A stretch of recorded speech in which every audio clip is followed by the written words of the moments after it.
parler du Togo et faire fi de sa diversité culturelle? Pire, comment parler du Togo sans mentionner le 7e art qu'est le cinéma? Un cinéma auquel est intimement lié un nom, Do Koku.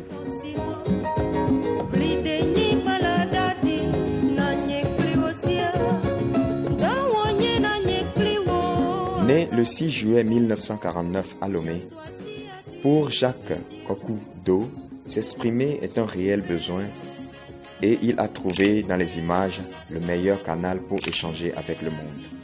À l'âge de 10 ans, j'ai eu l'occasion d'avoir un appareil photo en main et ça m'a permis de faire des photos, d'abord des bâtiments officiels, surtout des bâtiments officiels qui étaient des bâtiments allemands.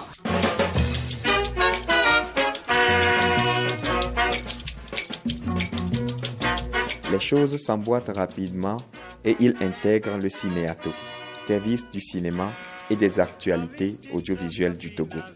De fil en aiguille, le photographe arrive très rapidement dans les images en mouvement. En 1972, j'étais dans cette cour où j'ai accueilli l'équipe du Niger qui est venue m'accompagner dans le tournage de mon premier film, Kwame ou les autres rurales en 16 mm.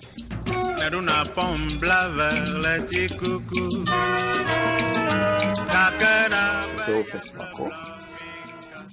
C'est allé dans les grands festivals. J'ai reçu la médaille de bronze au festival de Moscou. Mon plus grand rêve, c'est Cannes, mais j'ai été à Cannes les mains vides.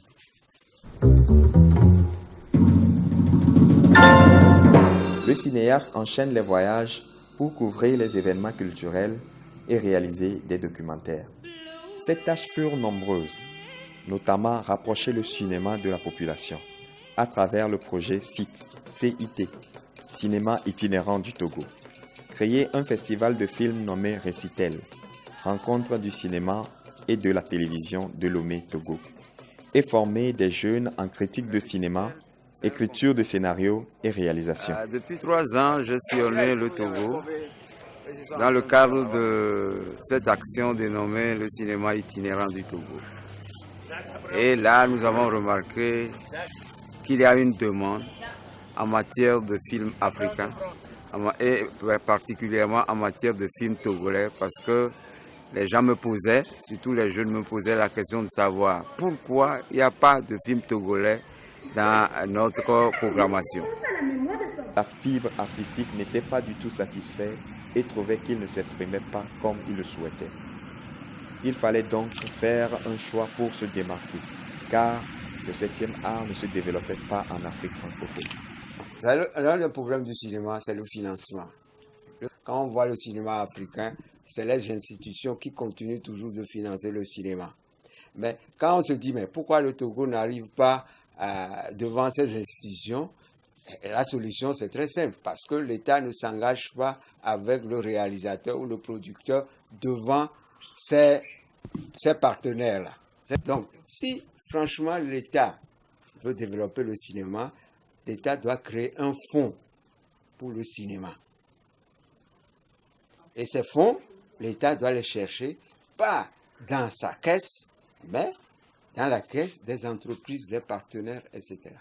Un doyen dont on reconnaît indubitablement la place, Do Koku aime laisser entendre qu'au-delà d'être un métier, le cinéma, on le porte aussi en soi et on le fait éclore. Il reste aujourd'hui une référence pour le milieu cinématographique du Togo et de l'Afrique francophone. J'ai eu des collègues qui aujourd'hui ne sont plus là. Je voulais parler par exemple de Bataba, je voulais parler d'Akoli, je voulais parler du caméraman Bédel, je voulais parler du caméraman Amétosion et je voulais aussi surtout parler de mon collègue Blaise Abalo Kirizou, avec qui nous avons partagé, disons, le piédestal de cinéaste togolais, parce que jusqu'à une certaine époque, on n'était que les deux qu'on retrouve dans les rencontres cinématographiques. Et nous avons partagé de bons rapports, mais malheureusement, nous n'avons pas pu partager des rapports sur le plan professionnel.